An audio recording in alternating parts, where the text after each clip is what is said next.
கர்த்தருக்கு ஸ்தோத்திரம். இன்றைய தியான வசனம் நீதிமொழிகள் 3ஆம் அதிகாரம் 9ஆம் வசனம்.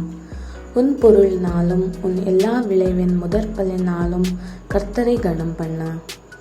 இந்த வசனத்துலேருந்து நாம் என்ன பார்க்குறோன்னா, நம்மளுக்கு முதல் பலனில் நம்மளுக்கு என்ன நம்ம ஏதாவது விவசாயம் பண்ணாலோ இல்லை நம்மளுக்கு கிடைக்கிற சம்பளத்தில் என்னன்னாலும் நம்மளுக்கு முதல் பலனை நம்ம ஆண்டவருக்குன்னு கொடுக்கணும். அப்போ ஆண்டவர் அதுக்குள்ள ஆசீர்வாதங்களை நம்மளுக்கு தருவார். இதுக்கு அடுத்த வசனங்களில் அழகாக சொல்லியிருக்கு அதுக்குள்ள ஆசீர்வாதங்கள் என்னென்னு. நம்ம ஒவ்வொரு நாளும் ஏசப்பாயை கனம் பண்ணணும். நம்மளுக்கு கிடைக்கிற முதல் பலனால் ஏசப்பாயை கனம் பண்ணணும்.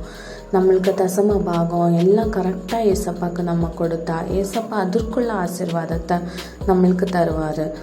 நம்ம பைபிள்லே இருக்குது, நம்ம புதிய பாட்டிலே இருக்குது. ஒரு வயசான ஒரு பாட்டி, அவங்களுக்கு பிழைப்பே அவ்வளோ ரூபா தான், அந்த ₹1 தான்.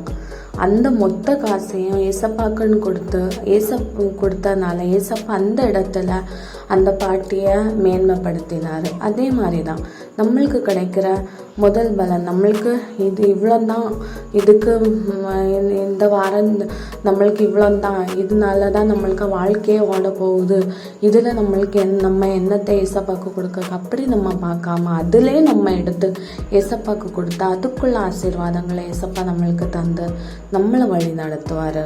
அதனால் ஒவ்வொரு நாளும் நாம் ஏசப்பாயை மேன்மைப்படுத்துவோம், ஏசப்பா நம்மளை மேன்மைப்படுத்துவார். இந்த வசனத்தின் மூலம் இன்றைய நாள் உங்களுக்கு ஆசீர்வாதமாக இருப்பதாக. ஆமென்.